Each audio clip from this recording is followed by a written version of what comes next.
નમસ્કાર મિત્રો, મરમની વાતમાં આપનું સ્વાગત છે. આગળના ભાગમાં આપણે જાણ્યું કે દશાવતાર પાછળ વિજ્ઞાન શું કામ કરે છે અને જીવ સૃષ્ટિની મત્સ્ય દ્વારા ઉત્પત્તિ કઈ રીતે થઈ અને વામન અવતાર દ્વારા મનુષ્યનો ચેતાતંત્રનો વિકાસ કઈ રીતે થયો. આગળ વાત કરીએ તો વામન અવતાર બાદ પાષાણ યુગની શરૂઆત થઈ. માનવે પોતાના રક્ષણ અને ભક્ષણ માટે તીરકામઠા, ભાલા અને કુહાડી જેવા શસ્ત્રોનું નિર્માણ શરૂ કર્યું. આ પ્રકારના માનવમાં લાગણીઓ શૂન્ય હતી અને સ્વભાવ અતિ ઉગ્ર હતો, એટલે તેમની સંજ્ઞા પરશુરામ અવતાર તરીકે લેવામાં આવી. ત્યારબાદ આ પ્રકારના જીવોએ ઉત્ક્રાંતિ બાદ કુટુંબ અને કબીલાની વ્યવસ્થાને અપનાવી અને પોતાના કામોની વહેંચણી કરી. એટલે કે રહેઠાણ બનાવવા માટે અલગ વ્યવસ્થા, જમવા માટેની અલગ વ્યવસ્થા, લાકડા કાપવા માટેના અલગ લોકો.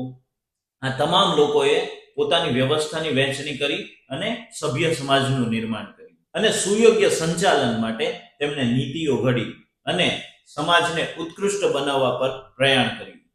સમાજની મર્યાદામાં રહેતો ઉત્તમ પુરુષ એટલે મર્યાદા પુરુષોત્તમ આ નામ આપવામાં આવ્યું અને રામ અવતાર એ ઉત્કૃષ્ટ માનવ જીવનની સંરચનાનું સર્વોચ્ચ ઉદાહરણ છે.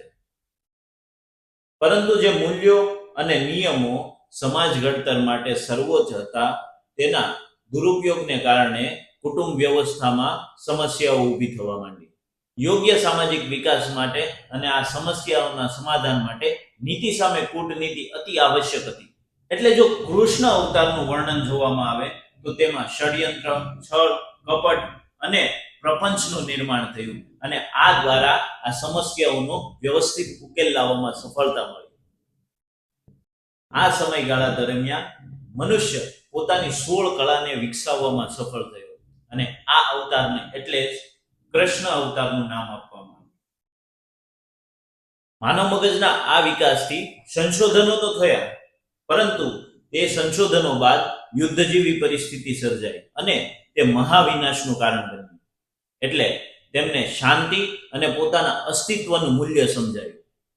સ્વ અધ્યયનના માર્ગે તેમણે મૌન, ધ્યાન, યોગ અને સાધના જેવા પરિબળોનો વિકાસ કર્યો અને પોતાના અસ્તિત્વને ઊંડાણપૂર્વક જાણવામાં સફળ થયો.